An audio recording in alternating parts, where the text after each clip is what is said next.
toutes et à tous, bienvenue au Salon d'Agriculture en direct pour Conversation avec la MSA, une émission qui met en avant une personnalité du monde agricole ou social pour parler de son actualité. Et tout de suite, je rejoins le président, Pascal Cormery.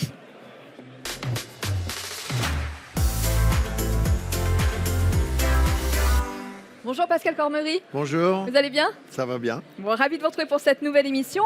On le sait, cette semaine, vous mettez en avant les agricultrices. Elles en ont bien besoin, elles sont souvent dans l'ombre.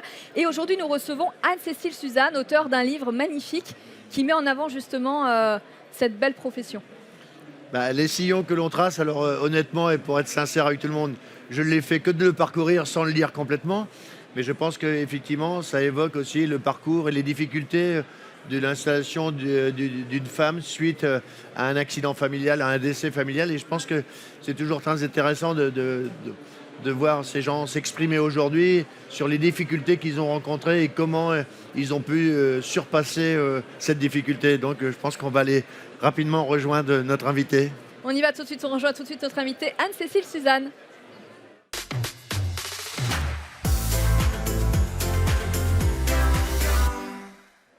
Bonjour Anne-Cécile Suzanne. Bonjour. On est ravis de vous avoir avec nous. Vous êtes agricultrice et vous êtes auteure du livre Les sillons que l'on trace aux éditions Fayard.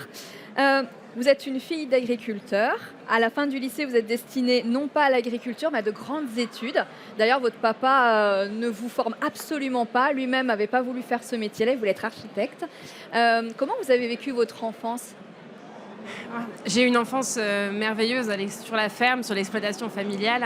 Alors c'est vrai qu'on n'avait pas de voisins parce que les fermes sont souvent isolées. Donc moi je jouais beaucoup avec les animaux, avec mes chiens, avec les vaches, avec les chats de la ferme. Donc ça a vraiment été une enfance au milieu de la nature et bien sûr avec toujours le lien à l'exploitation agricole familiale. Un des premiers souvenirs que vous racontez dans votre livre, c'est la naissance d'un veau. On a l'impression, alors les naissances des veaux, ils vont parcourir l'ensemble de votre livre, mais j'ai l'impression que c'est de votre premier souvenir et ça a été un lien, ça a été le lien qui a forgé la suite.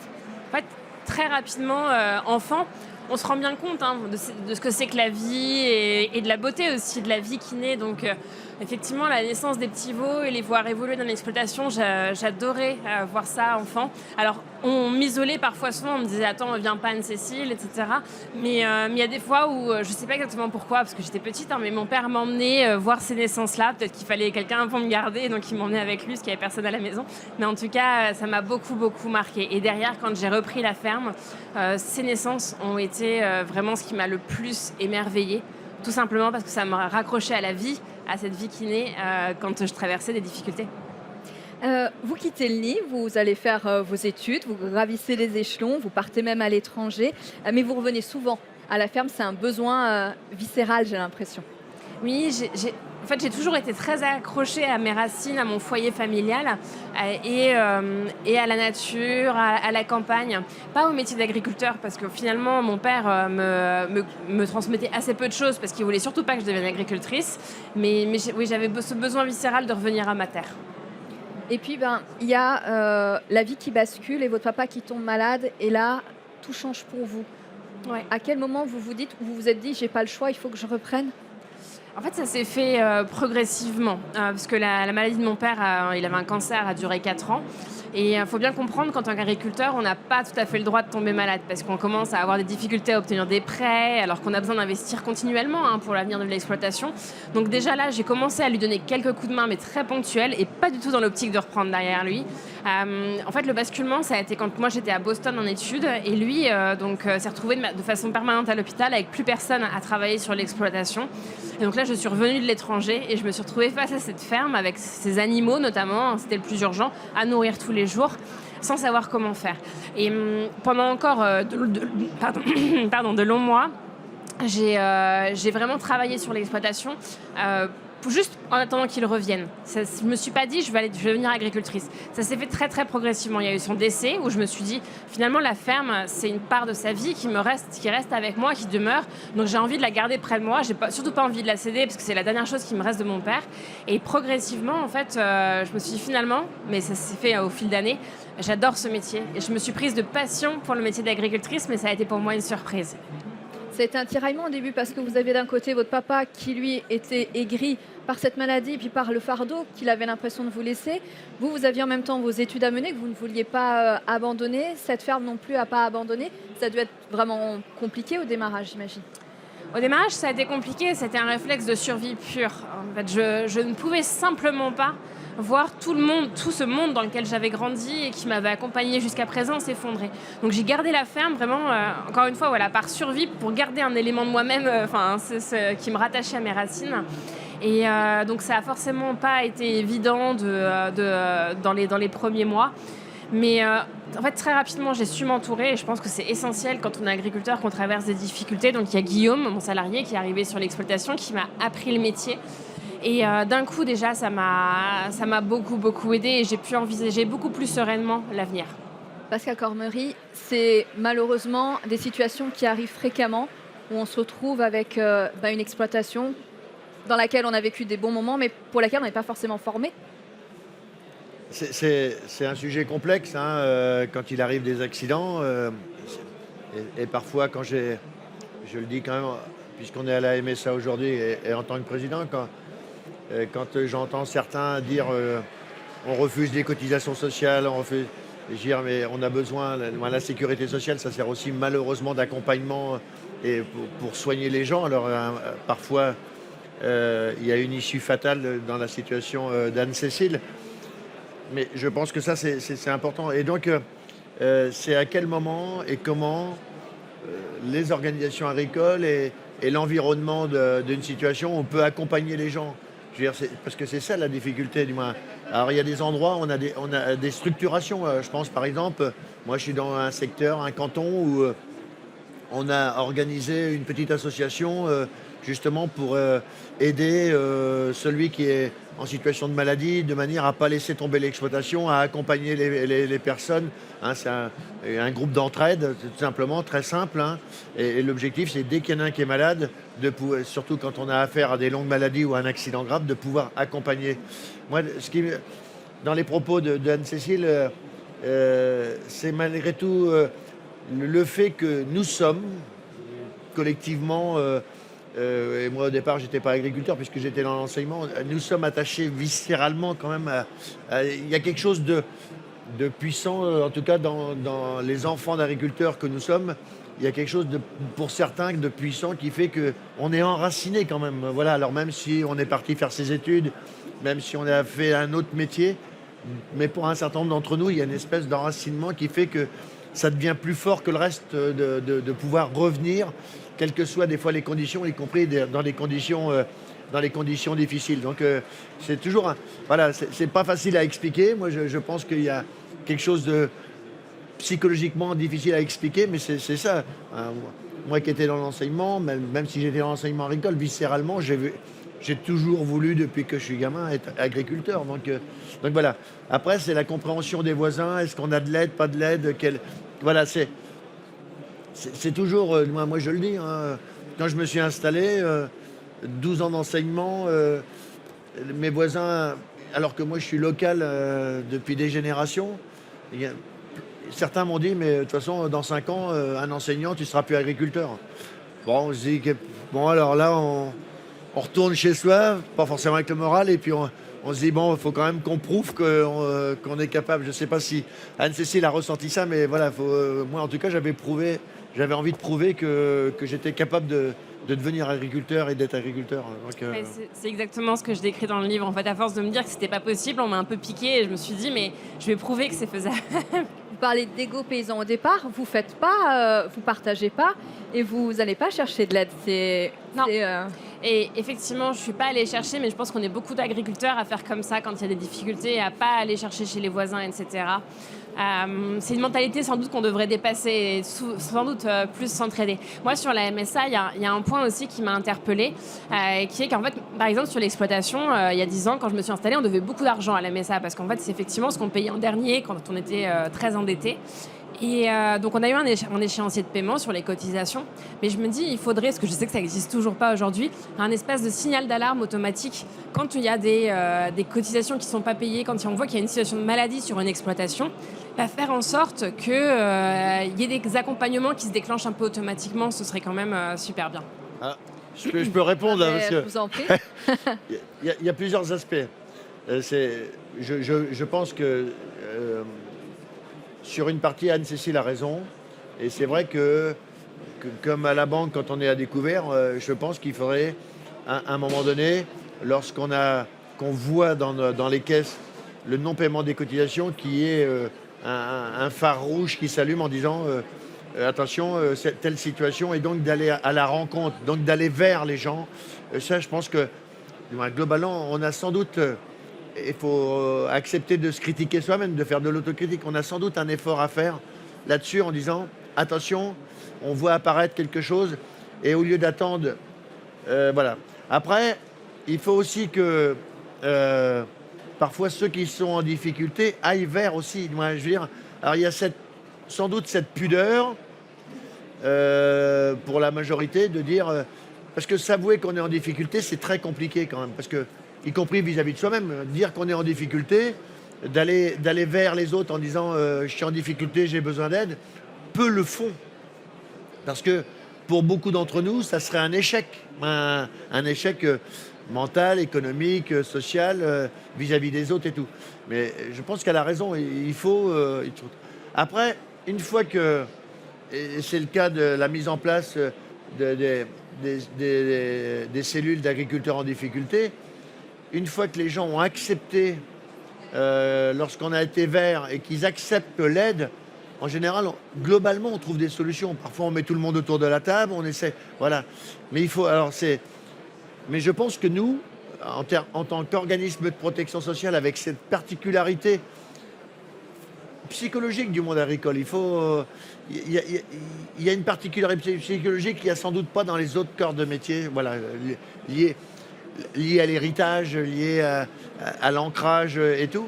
Je pense qu'on doit, et en tout cas, on doit avoir cette réflexion avec l'ensemble du réseau MSA, les délégués et tout, d'aller vers ces gens-là, voilà. Et moi, je le dis, on le disait en aparté, Stéphanie, moi, quand la première année, les premiers mois que je me suis installé, je suis tombé en panne de tracteur, terminé.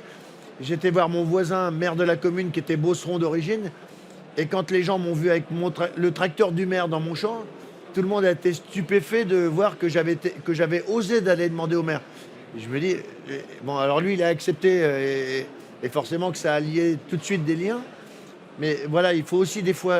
c'est pas facile, hein, je veux dire, mais nous, en tant qu'organisme de protection sociale, et par rapport aux propos d'Anne-Cécile, je pense qu'on a un vrai travail sans doute à faire.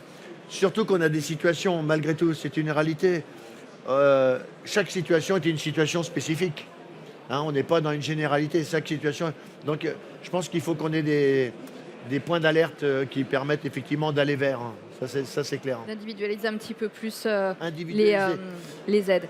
Anne-Cécile, vous évoquez aussi très bien dans votre livre, en fait, on parlait justement d'argent et les factures, les montants qui sont astronomiques dont on ne se rend pas compte. Et pour le coup, l'absence d'aide des banques. Et on est jeune, on est une femme, c'est pratiquement impossible d'avoir quelque chose de décent dans le prêt d'une banque. Ouais, en fait, ce qui m'a particulièrement surprise, c'est que, malgré la maladie de mon père, les banques l'ont quand même pseudo-suivi. Donc, ils lui faisaient plus vraiment de prêts ou des prêts sans assurance. C'était un petit peu compliqué, mais néanmoins, bon, ouais, ça se faisait. Quand moi, je me suis installée, pour le coup, ils ont envisagé mon cas comme pire que celui de mon père, c'est-à-dire qu'ils ont stoppé les accompagnements. Ils se sont dit non, elle n'y arrivera pas. Ils me l'ont dit texto, ils m'ont dit de toute façon, nous on accompagne des gens qui en croient et on ne croit pas en vous, donc on ne vous suit pas. Et tout s'est stoppé en fait. J'ai pas eu de financement, je ne pouvais pas réinvestir dans l'exploitation et très peu de dialogue en fait. Et il a fallu que je me batte énormément, alors même que j'avais fait des hautes études, donc je savais faire des prévisionnels financiers, je leur ai fait des beaux tableaux sur Excel, je savais raisonner en termes comptables et financiers sur l'exploitation, mais vraiment je n'ai eu aucune crédibilité. Et il a fallu du coup que je rencontre une conseillère bancaire, une femme. Alors c'était la seule femme dans les banques avec qui je pouvais entrer en interaction à cette époque-là. et elle m'a suivie. Et ça a été le seul acteur financier en fait qui a accepté de me suivre à l'époque. Et heureusement, parce que je lui dois beaucoup en fait. Parce qu'elle m'a suivie, j'ai pu commencer les premiers investissements et sauver l'exploitation par la suite.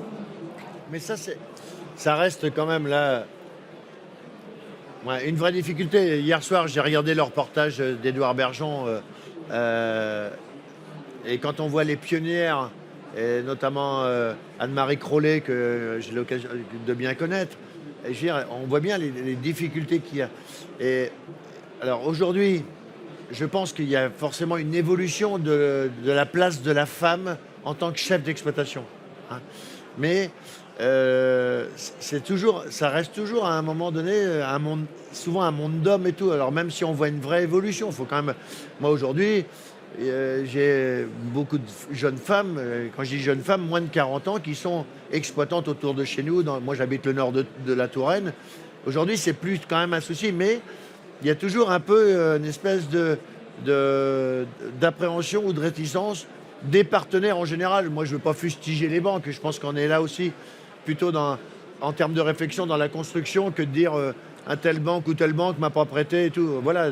Mais si une femme qui présente un projet économique avec des tableaux de bord de suivi et tout, je veux dire, il n'y a pas de raison que les uns ou les autres, dans les organisations dans lesquelles nous sommes, on refuse à une femme plus qu'à un homme. Voilà. Alors je pense que c'est en train d'évoluer. On a la chance aussi d'avoir aujourd'hui, et comme le souligne Anne-Cécile, on a aussi aujourd'hui dans les banques, et je pense, parce que j'ai quelques sujets en tête, dans les banques, on a des femmes qui deviennent conseillères agricoles, qui sont responsables des prêts agricoles. Et je pense que, malgré tout, la venue des femmes dans les banques en tant que conseillères agricoles, ça apporte une autre vision. En tout cas, ce sont des femmes. Et ce sont des femmes qui parlent à des femmes. Et donc, je pense que c'est plus facile, malgré tout, aujourd'hui. Alors, effectivement, en plus, dans une situation où il y a un endettement important, des dettes, c'est compliqué de trouver pour un banquier, parce qu'un banquier, ça reste un commerçant d'argent quand même. Il faut pas. Mais voilà, c'est une réalité. Et heureusement qu'ils sont là quand même pour nous permettre de développer nos entreprises et tout. Mais c'est comment on acquiert la confiance du banquier ou de la banquière pour mener à bien ces projets. Je pense qu'il y a quand même une évolution, même si c'est pas toujours, mais je pense qu'il y a une vraie évolution. Voilà, mais le fait que les femmes, on a aussi des femmes responsables dans les banques aujourd'hui. Et c'est elle qui, d'ailleurs, vous a fait confiance. On a oublié de le préciser, c'est important. Hautes études, vous avez fait sciences politiques en même temps que vous repreniez la ferme de votre papa. Donc, on imagine à quel point l'emploi du temps devait être absolument inconcevable. Vous êtes devenue maman aussi. Et ce sujet de la maternité, alors, vous êtes maman au moment de la fin du livre, vous n'avez pas encore donné naissance à votre enfant, mais ça aussi, c'est un sujet sur lequel voilà, vous apportez quelques éléments qui pourraient être importants dans pour faciliter la vie des agricultrices. Oui, c'est vrai que les choses évoluent beaucoup et c'est super. C'est vrai que moi, je me suis installée il y a 10 ans et en 10 ans, j'ai vu les choses vraiment fondamentalement changer. Donc, c'est un très bon point. Et j'insiste aussi, effectivement, les banques sont des partenaires indispensables des agriculteurs. Donc, ça méritait d'être dit. Derrière, effectivement, là, moi, j'ai vécu une grossesse. Et je pense que c'est un point fondamental qui doit évoluer dans les prochaines années. Moi, j'aimerais bien que dans 10 ans, je me dise ce point-là est résolu. C'est en fait, quand je suis tombée enceinte, je me rendais pas compte, mais très rapidement, on arrive à des problématiques sur l'exploitation parce que ça devient plus dangereux de manipuler les animaux très vite. Ça devient plus dangereux d'aller en tracteur dans les champs parce qu'on se fait secouer, etc. Donc, ça devient très vite problématique. Et moi, dans mon cas, sur mon exploitation, en fait, j'ai pas mon mari pour m'aider. Mon mari travaille pas sur l'exploitation et il sait pas du tout ce qu'est le métier d'agriculteur. Et je me suis rendu compte en fait que je pouvais demander un arrêt maternité plus tôt, mais j'ai pas trouvé de remplaçant, donc j'étais pas remplacée sur l'exploitation. Donc une avancée qu'il y a eu majeure, c'est qu'en cas de non-remplacement, on a des indemnités, donc on est payé chaque jour, c'est super. Mais en fait, ça n'a pas vocation néanmoins à nous remplacer H24 sur la ferme en fait. Et donc je me retrouvais dans la situation paradoxale où j'ai dû intervenir sur l'exploitation de nombreuses fois parce que j'étais toute seule et où du fait de mes indemnités, en fait, je n'étais plus couverte au titre de la protection sociale. Et donc la MSA m'a vraiment dit, si vous intervenez sur l'exploitation et que vous avez un accident, vous ne serez pas protégé. Et là, je me suis dit, il y a un truc, quoi. Donc, j'en ai échangé avec d'autres agricultrices qui m'ont dit, bah oui, mais toutes, hein. J'ai attendu d'avoir mes enfants pour m'installer sur l'exploitation. Et là, je me suis dit, il y a quand même un problème, il y a un frein à lever. Et dans les questions, à chaque fois, on se dit, pourquoi est-ce qu'il n'y a pas plus de femmes à la tête d'exploitation agricole? Bah, je pense que le sujet de la maternité est un vrai sujet. Alors là, Vous notez les sujets. non, mais il y a quelques points. C'est vraiment quelque chose du moins, au niveau national avec l'ensemble de mes collègues au conseil d'administration et dans les conseils d'administration des caisses de MSA et au niveau, on a quand même beaucoup de femmes. On a 30-40% de femmes. Donc, et là, si vous saviez, alors c'est une critique ouverte hein, et j'assume mes propos. La difficulté qu'on a à faire comprendre à l'administration, parce que derrière, c'est un problème réglementaire. Donc, il faut, rien qu'à l'administration, moi j'ai quelques sujets. Hein. Le congé de maternité, on a mis des années pour l'obtenir. Les 20 jours, 25 jours aujourd'hui, ça a été. Là, on oblige à prendre 7 jours pour le congé paternité et tout. On met des années pour quelque chose qui paraît aberrant, et moins, qui paraît naturel.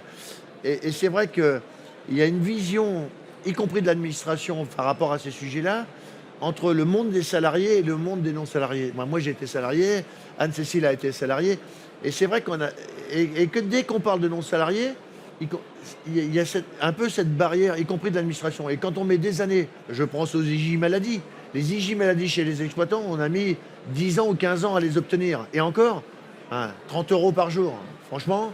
Et c'est plus un problème de cotisation, parce que malgré tout, on accepterait de payer davantage de cotisation. Mais il y a une espèce de frein aussi avec l'administration centrale sur ces sujets. Voilà. L'autre sujet, c'est le remplacement. Moi, je suis toujours un peu interrogatif sur les services de remplacement qui font du beau boulot. J'étais président d'un service de remplacement. Avec autant d'établissements agricoles privés, publics que nous avons, qu'on n'arrive pas à alimenter les services de remplacement. Et donc, on manque cruellement, en cas d'accident, de congé maternité et tout, on manque cruellement de personnel sur nos exploitations. Ça, c'est quand même c'est un sujet qu'avec l'établissement scolaire, on travaille et on n'arrive pas à inciter les jeunes à rentrer dans les services de remplacement. Alors que c'est une expérience formidable en termes de s'immiscer en quelques heures dans une exploitation pour la faire fonctionner, remplacer la personne qui est malade ou en congé maternité, c'est vraiment en termes d'expérience professionnelle et on a beaucoup de difficultés. Et enfin, quand on voit là, le dernier sujet qui est à l'ordre du jour sur les retraites des 25 meilleures années, mais je me dis, là aussi, on a un blocage de l'administration sur ces sujets-là. Et moi, j'arrive plus à deviner pourquoi on va pas et pourquoi le monde agricole et l'administration vis-à-vis du monde agricole est suspectée de mettre en place ces 25 meilleures années. Donc aujourd'hui, tout est bloqué. Moi, je dis, mais qu'est-ce que c'est que, alors que des gens qui ont travaillé et tout, on mérite, voilà. Donc on a quelques blocages aussi du côté de l'administration. Et je ne parle pas forcément des politiques, les députés, les sénateurs nous entendent bien sur ces sujets-là. Mais d'un seul coup, quand il faut légiférer, on a d'un seul coup une espèce de mur ou un verre qu'on n'arrive pas à percer. Donc c'est un vrai sujet. Alors que c'est essentiel. Si on veut rendre le métier, si on veut rendre, et notamment vis-à-vis des femmes, jusqu'à preuve du contraire, c'est les femmes qui portent les enfants, du moins. A priori. Physiologiquement, il n'y a pas de... Mais si on veut rendre attractif, et quand on sait qu'on va avoir 200 000 départs dans les 10 ans à venir, si on veut rendre attractif, il faut aussi que ce qui tourne autour et la protection sociale s'adapte aux besoins nouveaux qui vont, et notamment aux besoins des femmes. Si demain matin, on a 25-30% de femmes qui deviennent chefs d'exploitation, par nature, elles auront des enfants, c'est des femmes jeunes et tout. Et donc, il faut que la législation s'accélère pour permettre d'offrir aux femmes des possibilités de remplacement, de financement et tout. Voilà. Dans votre livre, vous dites, je vous cite, les femmes agricultrices doivent assumer leur vie des champs, leur vie de famille, leur féminité ou choisir. En agriculture, rien ne change facilement. Vous avez mené tous ces combats, c'est-à-dire que vous êtes une femme agricultrice, vous avez un métier à côté parce que vous avez poursuivi dans les hautes études et ensuite dans les cabinets. Vous avez travaillé même en politique. Vous avez fondé une famille. Vous pensez que vous allez arriver à faire bouger les lignes? C'est un combat permanent. Est-ce qu'à un moment donné, face à toutes les difficultés que vous avez rencontrées, vous vous êtes dit là, je ne vais pas y arriver? Ah, je me suis dit, je vais pas y arriver assez régulièrement. En tout cas, j'ai douté. Forcément, on est tous humains et on doute tous à certains moments, notamment à la fin de la première année où en fait il y avait un cumul de difficultés et je me suis dit, Anne-Cécile, et vraiment, je me t'ai fait la promesse, si t'arrive encore un truc vraiment catastrophique, parce que j'avais des maladies dans le cheptel, etc., tu arrêtes. Une récolte. Ouais, j'avais une mauvaise enfin, récolte, vous avez j'avais eu les une année dettes, affreuse. la mauvaise récolte, la perte de mon père et une maladie qui arrive sur l'exploitation, enfin un problème de parasitisme mais assez grave. Et tout ça la même année. Et je me suis dit, là, c'est pas une de plus, parce que protège-toi. Il faut toujours bien se souvenir qu'en cas de difficulté, à un moment donné, il faut savoir aussi se protéger avant tout et protéger ce qui nous constitue, donc notre famille, etc. Donc finalement, il n'y a pas eu de problème supplémentaire, mais c'était vraiment la fois majeure où j'ai vraiment, vraiment douté. On doute tous, mais ce métier-là est tellement fantastique, vraiment, qui nous donne aussi la force déjà de travailler au quotidien et de nous battre pour exercer ce métier prodigieux.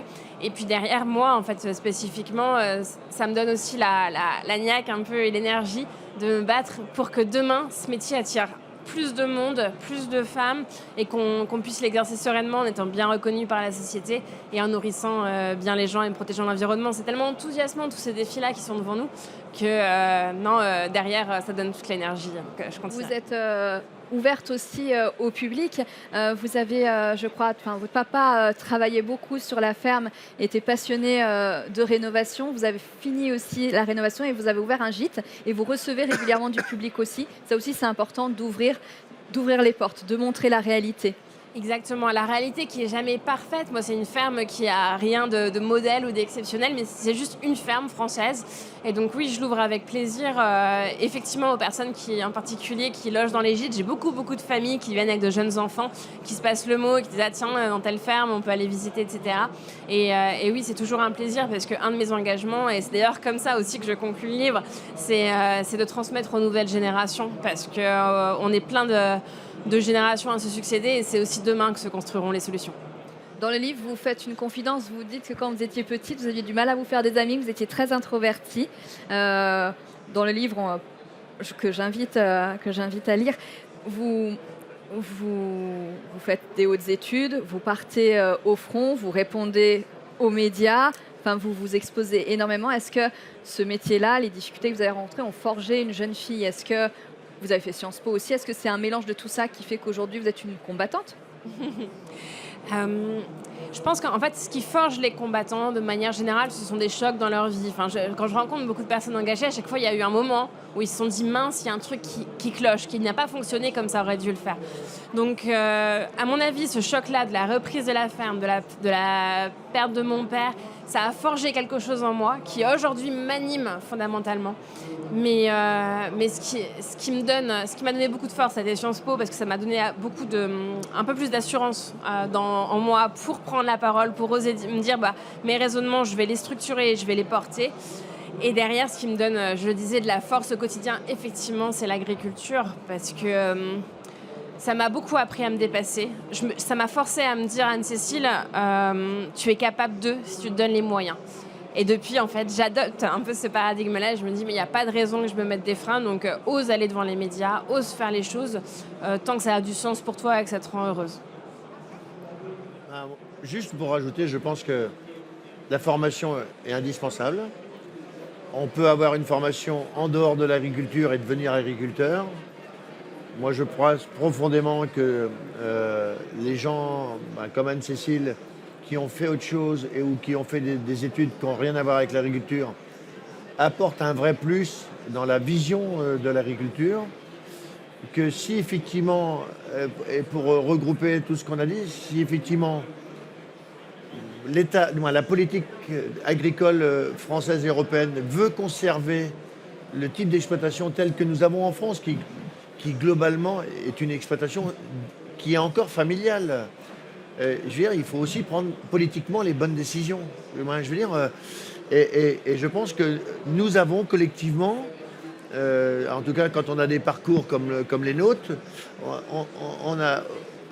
on a obligatoirement une vision sans doute différente de la de celui qui a toujours que fait ça. Moi, je veux dire, alors, je critique pas ceux qui ont fait toujours que ça, mais sans doute qu'on a une vision un peu différente sur la façon de travailler, sur les moments de congé ou de repos qu'on souhaite avoir, sur les moyens de communication différents et tout. Moi, je pense que si à titre personnel, les réseaux sociaux avaient existé en 92, me connaissant, j'aurais été sans doute un peu plus actif sur les réseaux sociaux. C'est vrai qu'il y a des moyens nouveaux, modernes qui sont arrivés, qui peuvent permettre d'exprimer le ressenti, son vécu, ses interrogations et tout. Voilà, je pense que, en tout cas, les gens qui ont une formation haute et qui s'installent, ils apportent beaucoup à la profession et je pense qu'il faut en tenir compte. Voilà, parce que c'est aussi ça. Le point commun, pardon, c'est l'ancrage à la terre. Voilà. Après, on peut avoir des parcours éclectiques, mais on sait que le point commun, c'est son ancrage au sol, son ancrage à sa famille, au passé qui s'est passé. Voilà. Et c'est comment, du passé, on prévoit l'avenir et comment on organise. Mais je pense que quand on a un bagage intellectuel, on peut aussi avoir cette vision-là. On n'est simplement pas un travailleur de la terre classique. Voilà. On n'est pas que des faiseux. Il faut aussi redire les choses. Voilà. Je pense que c'est important. Anne-Cécile, prochain combat pour terminer. Prochain combat. Qu'est-ce que vous vous êtes mis en tête? Alors, un combat fondamental en fait qui va embrasser tous les sujets derrière, mais c'est que je pense qu'aujourd'hui il nous manque une vision en agriculture. On ne sait pas exactement où on va. Voilà. Et il n'y a pas de projet commun qui emporte du coup toute la profession, avec derrière toutes les spécificités et ça. Donc ça, je pense que mon combat, ce sera de participer, parce qu'on ne le fait jamais seul ça, mais de participer à la construction de cette vision-là, ça me paraît être essentiel. Donc ce sera mon prochain combat. Merci beaucoup Anne-Cécile Suzanne d'être venue. Je rappelle, voilà, Les sillons que l'on trace aux éditions Fayard. Pascal Corméry, merci beaucoup. On se retrouve demain en conversation avec James Hogg, chercheur. Il a mené une enquête sur les femmes dans l'agriculture. À suivre l'émission Au cœur des territoires. Nous partons dans quelques minutes en Berry-Touraine. À tout à l'heure. Merci.